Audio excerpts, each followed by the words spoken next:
Hi, Kyle. Crystal Clay from RacingRefresh.com. It's NASCAR's 20th anniversary year for the D4D program. And in the last 2 weeks, we've seen three graduate winners of the D4D program, including yourself. So have you recognized that? Is that important to you, and why? Well, yeah, I mean, that you mentioned it, yeah, I mean, I think that is really important. That's really cool. With Suarez winning last week, was super proud and happy for Raja on Friday night. Not only because it's Raja and everything that he means to the sport, but with Hendrick Cars .com on his truck, and then myself winning here today. It is pretty cool for sure. So the D4D program was good for my career. Kind of gave me my introduction into stock car racing and gained a lot of experience not only on the racetrack but off of it as well. With everything that they offer there at Rev Racing when I was there. I'm sure it's changed quite a bit since 2012, but regardless, they've produce some great drivers, and it's cool to see, and hopefully we can add some more D4D guys onto the championship lifts down the road. Yeah, and just a note, thank you for bringing the D4D program up. Kyle's the fourth this year, starting with Nick Sanchez also at Daytona. We'll go to Lee next. Lee Spencer, Catchfence.com and NASCAR Sirius XM Radio. Typically, you and Reddick race really well together. You guys put on some exciting events, but you also both like ripping the top. But today, the bottom line seemed preferable. He said you kind of took the bottom, and he would have liked to have been down there. Can you just kind of talk about a little bit of the cat and mouse going in the closing stages? Yeah, I knew it was going to be cat and mouse. I knew I was going to have to kind of catch him off guard with a late kind of block. Yes, the bottom was good, but he was making some time up top in 3 and 4, and I felt like going back to the fall, like Bell was catching me around the top, and I didn't quite move up early enough, or thought that at the time I could have maybe not had that last lap battle if I moved around a bit more. So I thought I had a decent gap. I don't know, with 8-ish laps left. I was like, okay, I need to going up top in 3 and 4 to try and build some momentum, and that was the wrong move, and it really allowed him to get much closer to me. And then I was like, crap, all right, now I got to air block him, and tried at 1 and 2. I don't know, 3 or 4 laps left. He was running a little bit higher than me in 1 and 2, and I was trying to take his airway and really mess his angle up off of 2, but it didn't hurt him that bad, and he was close to me in 3 and 4, or down the backstretch for 3 and 4. I don't remember what happened that next corner, but there with 2 to go, he expected, I think, me to run the middle or top or something, and I was able to do kind of a nice lazy arc to the bottom and take his airway in the center of 3 and 4 and got him tight. And yeah, that killed his run down the front stretch, and thankfully that was the white flag. So I knew as long as I hit my marks, I was going to be safe to the checker, just because it seemed like when I blocked him maybe once earlier, it took him like a lap and a half to get that run built back to me to where I was going to have to block again. So, thankful it all kind of worked out there. But as you mentioned, I have a lot of fun racing Tyler. We've grown up together racing. You've had great races back to when we were like 7, 8 years old. So cool to have another fellow Northern Californian from the Outlaw Kart ranks race up front on Sundays. Jerry and then Jeff. Jerry Jordan, KickingTheTires.net. So I know we're only 3 races in, but when you got on your roll to win your championship, started here. Any vibes for you for looking forward to the rest of the season and getting this win, the fashion you did today, and going forward? I don't know. I mean, next gen racing is so much different than 2021. So, who knows? I mean, yes, I think we have the potential within our team to do that. I think it would be much harder. When we won here in 2021, we killed them at the end. In this, we had to fight really hard for it. So as Cliff mentioned, the field is much tighter, so that's going to make winning much tougher than back then. But again, I think our team is well capable of it. I feel like we've done a really good job of executing to start the year. Daytona was going really well until it didn't there at the end. Atlanta was going great, until it didn't. And then today, you know, we did everything great from start to finish. So, you know, pit crew, pit calls, restarts, the car itself, you know, myself in the seat, you know, blocking the right way and making speed while doing it was good. So, you know, if we can carry that on, I think, you know, there's definitely, you know, potential to have a great season like we did in 2021. But 11 wins that year, I don't know, that'd be really hard in the next gen era. Also, did Owen plan to hijack your celebration? Did he know he was going to do that, or it looked pretty fun out there? Well, I wasn't surprised, I guess, because when we won here in the fall, he did the same thing. He ran all the way, I think, from watching it, you know, grandparents' motorhome to all the way to the start-finish line. So he was huffing and puffing when he got there. But it's fun. It's really fun to celebrate with the family, and you know, these are core memories that, you know, my kids are going to be able to remember for the rest of their lives. So I can only imagine, like, me being 9 years old and, like, standing on the roof of my dad's race car staring at this crowd, like, how that must feel inside. I don't know if he, like, understands either, but it would have to be pretty special, at least to look back on, you know, decades and decades down the road, you know, when he's got children of his own and, you know, I'm old and he's taking care of me. No, I don't think Cooper understands much other than just stuffing his face full of food. So, no. Kyle, when you're trying to air block, like with the battle with Reddick, how much are you looking behind you and how much are you looking forward? Is it like a 50-50 split, or how does that go? Yeah, I would say it's got to be somewhat 50-50, you know, like once you're like in the corner, especially, I mean, 3 and 4, you're more out the windshield because it's a more like line sensitive corner, especially when you're trying to run the bottom. But as you, like, even before you exit turn 4, you're already like looking in your mirror and trying to judge the run that's coming behind you.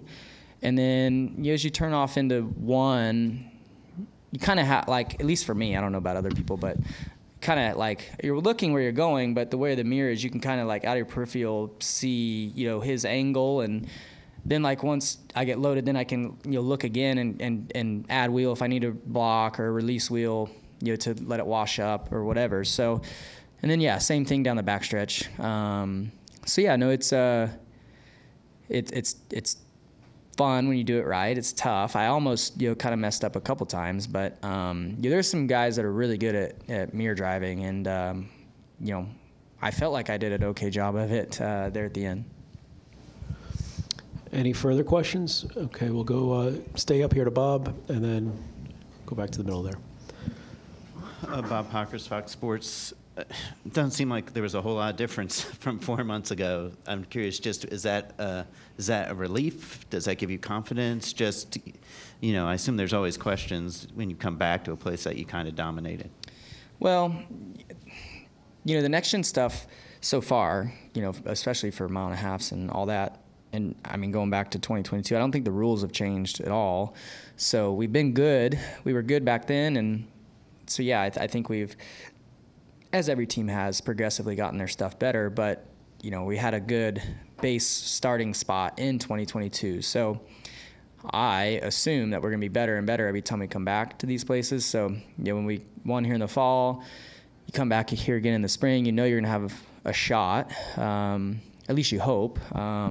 You know, that this one was maybe a little different just because the Fords and Toyotas with their new cars and stuff, and off season, you know, who got their stuff better. But I felt like we were going to be good again. Did I think that we would win both stages in the race? I don't know, but I felt like we'd have a shot. So yeah, no, it was good. My car felt better than it did in the fall. Obviously, in the fall, the conditions are warmer in Vegas. I think it was like 20 degrees warmer. So that has a big effect on the balance of your race car, especially on the long run. But I thought my car drove better, as Cliff mentioned, from the beginning of the run to the end of the run, where in the fall I would get really, really loose. And even all the other Vegas races, I would get really, really loose on the long runs. But today, my balance stayed not bad. I know those guys were a little bit better than me, but it helps when you're getting big, you know, drafts down the straightaways. Mitchell Brewer, Black Hat Sports. Kyle, back here. Kyle, you mentioned that you won both stages today. obviously picking up a lot of playoff points. What's it mean to get a lot of those in the bank early in the season? Yeah, I mean, it's good. You hope to keep stacking up stage points and stage wins.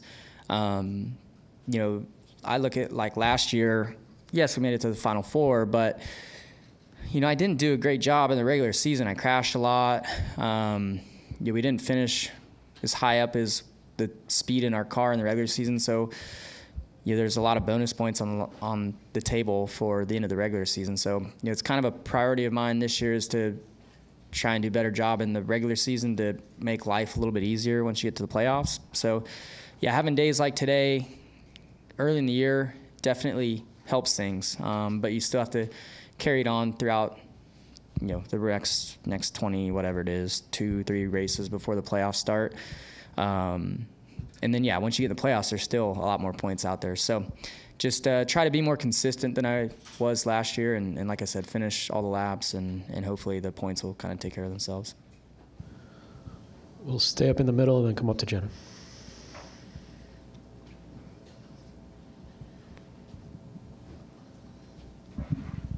Hey, Roger, UNLV Rebel Report back here. Obviously, Phoenix is next. It's a track where you won one of your biggest milestones in your racing career. So what are going to be the keys for you to go back-to-back over there? Yeah, I don't know. We have a slightly different aero package, I believe, for next week than what we've had at any other race. And, I was a part of that aero test at Phoenix throughout the off-season, but I don't even remember, what exactly is on the car for next week or what run from the test that was. But, regardless, it's an important race next week to gather data. Hopefully we're fast and all that. Phoenix is not honestly been like a great track for me. I feel like in the next gen stuff, we were pretty good in the spring last year, but there was others that were a lot faster. And then, in the championship race, our team just executed super good to even give us a shot at winning. But Blaney was like way faster than we were in the fall race. So, just try to gather data and assess and build on your package for short tracks and in hopes that you're racing for a championship in November. I noticed when you climbed out of the car in victory lane, you had the Prime bottle with you. Congrats on the deal. So how did that deal come together, and do you think we will see a paint scheme in the future with them? I don't know. I mean, I think there's definitely, hopefully, opportunity there for that relationship to grow. It's a massive brand for sure. So I'm happy to be a part of it and introduce it to the NASCAR world. So it's great. It's cool to get a win with them and be chugging the bottle in victory lane. So I look forward to that relationship growing, and hopefully they enjoy having me a part of their brand as well. Go to Jenna. Kyle, I wanted to ask you about the bells. Is that just a number 5? Is that just a Team 5 thing? I believe so. I don't know if they did that in victory lane at Daytona, but so the bell thing, I'm sure like you would know, like the bells are pretty important, at the shop. And, I don't know where it like originated from just because I'm much newer at Hendrick, but I know like even at Rick and Linda's wedding anniversary last year, like they had a bell, that everybody would, when they left, you would ring it. So the bell has always been important to Rick and Linda and Hendrick Motorsports. And this off season or preseason, I'll call it, we all got together, the 5 team at Hendrick Automotive Group, and you just kind of get pumped up for the season. And Daryl Jackson, he's hilarious. But he brought 3 bells to the little get together and told us to keep one on the hauler for whenever we win. And then I got to take one home, and Cliff as well. So, that bell will travel with us every week, and we'll be ringing it loud and proud in victory lane, hopefully a lot this year. Is that because you expect to win so much you can't get back to the shop in time to win all to ring the bell so much? I don't know. They work around my schedule quite a bit. So, aside from 2021 with COVID and all that, every win since then, I've gotten to go through all the different areas of Hendrick Motorsports and shake everybody's hands and let them ring the bell and get to celebrate a little bit with them. So, yeah, that's special. It's a really cool thing that they do. Even Junior Motorsports has adapted it. You know, when we won a race with them at Watkins Glen a couple years ago, I got to go to their shop and you know, same sort of thing. You have everybody ring the bell. So, yeah, it's cool. And hopefully, you know, now it's a tradition for the 5 team going forward.